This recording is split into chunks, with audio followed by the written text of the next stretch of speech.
आज दशहरा के मौके पर हम उसकी महिमा और पीछे की पौराणिक कथाओं को समझेंगे, जिसमें मर्यादा पुरुषोत्तम राम ने माँ देवी दुर्गा की उपासना की थी। ऐसा कहा जाता है कि भगवान श्री राम और रावण के बीच 10 दिनों तक युद्ध चलता रहा और विजयदशमी यानी कि दशहरा को भगवान श्री राम को जीत हासिल हुई। एक कहानी इस ओर भी इशारा करती है कि इस युद्ध के दौरान एक बार ऐसा हुआ कि रावण की शक्ति ज़्यादा प्रभावशाली दिखाई दी। उस समय भगवान श्री राम ने शक्ति की पूजा की और इसके बाद से तमाम देवी और देवताओं उनके साथ युद्ध में शामिल हुए। जीत के इसी उत्सव को पूरे देश में दशहरा के रूप में मनाया जाता है और देश भर में रावण, उसके भाई कुंभकर्ण और पुत्र मेघनाथ के पुतले को जलाया जाता है। माँ दुर्गा ने किया था राक्षस का अंत। एक अन्य पौराणिक कहानी इस बात को बताती है कि भगवान ब्रह्मा जी ने महिषासुर को वरदान दिया था कि कोई भी हथियार उसका कुछ नहीं बिगाड़ सकता है। उसने इसका फायदा उठाया और वह देवलोक में देवताओं पर भी अत्याचार करने लगा। इसके बाद भगवान विष्णु ने देवताओं को शक्ति की देवी भगवती दुर्गा को आह्वान करने की सलाह दी। एक अभ्यास पुजारी सोमेश्वर भट्ट बताते हैं कि देवताओं ने प्रार्थना की। इसके बाद भगवान शिव के हृदय से एक दिव्य चमक की उत्पत्ति हुई और इसके बाद तमाम देवताओं के शरीर से दुर्गा के रूप में भगवती अवतरित हुई।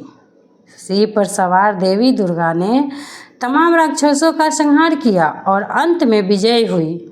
नवरात्रि के 9 दिनों में उन्हीं दुर्गा के 9 रूपों की पूजा की जाती है और 10वें दिन दशहरा को पूरे उल्लास के साथ मनाया जाता है। शमी वृक्ष की पांडवों की मदद। एक कथा के अनुसार जुए के खेल में अपना सब कुछ हार जाने के बाद पांडवों को 12 वर्ष का वनवास और 1 वर्ष का अज्ञातवास दे दिया गया। अंतिम वर्ष में जब उन्होंने अज्ञातवास में रहना था, तब उन्होंने अपने हथियार को एक शमी वृक्ष के जड़ों में छिपा दिया और भेष बदलकर राजा विराट के पास चले गए।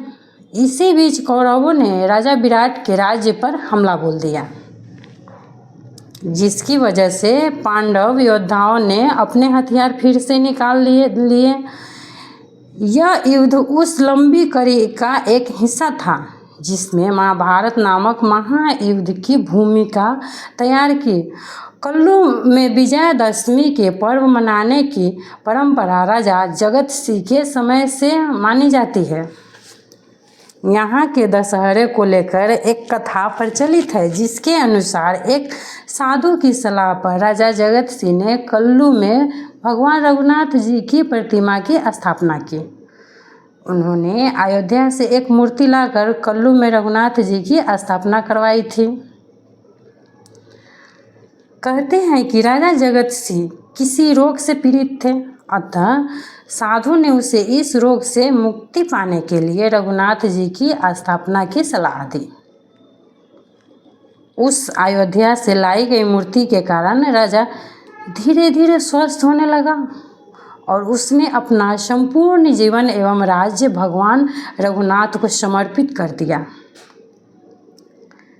एक अन्य किंवदंती अनुसार जब राजा जगत सिंह को पता चलता है कि मणिकर्ण के एक गांव में एक ब्राह्मण के पास बहुत कीमती रत्न है, तो राजा के मन में उस रत्न को पाने की इच्छा उत्पन्न हुई और वे अपने सैनिकों को उस ब्राह्मण से वह रत्न लाने का आदेश देता है। सैनिक उस ब्राह्मण को अनेक प्रकार से सताते हैं, अतः यातनाओं से मुक्ति पाने के लिए वह ब्राह्मण परिवार समेत आत्महत्या कर लेता है, परंतु मरने से पहले वह राजा को श्राप देकर जाता है और इस श्राप के फलस्वरूप कुछ दिन बाद राजा का स्वास्थ्य बिगड़ने लगता है। तब एक संत राजा को श्राप मुक्त होने के लिए रघुनाथ जी की मूर्ति लगवाने को कहता है और रघुनाथ जी की इस मूर्ति के कारण राजा धीरे धीरे ठीक होने लगता है। राजा ने स्वयं को भगवान रघुनाथ को समर्पित कर दिया। तभी से यहाँ दशहरा पूरी धूमधाम से मनाया जाने लगा। वही दशहरा से जुड़ी एक आम कथा का किसी युद्ध से कोई लेना देना नहीं है। यह एक युवा ब्राह्मण कौत्सा की कहानी है, जहाँ वो उसके गुरु ऋषि वरातंतु से गुरु दक्षिणा हेतु लगातार आग्रह करता है। उसके गुरु वरातंतु ने उसे 1400 लाख स्वर्ण सिक्के मांगे। कौत्सा ने राजा रघु से इस बाबत मदद मांगी, लेकिन तब तक राजा रघु उनका सारा कोष दान में खत्म कर चुके थे। तब राजा रघु ने धन देवता कुबेर से मदद मांगी। कुबेर ने राजा रघु की मदद की और वृक्ष के इर्द गिर्द स्वर्ण के सिक्के की वर्षा करवा दी।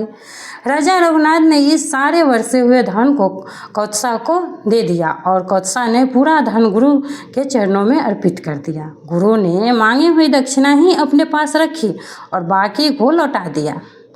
इस धन को अयोध्या की प्रजा में बंटवा दिया। इसी वजह से आज भी दशहरा के मौके पर अपाती वृक्ष के पत्ते बांटे जाते हैं।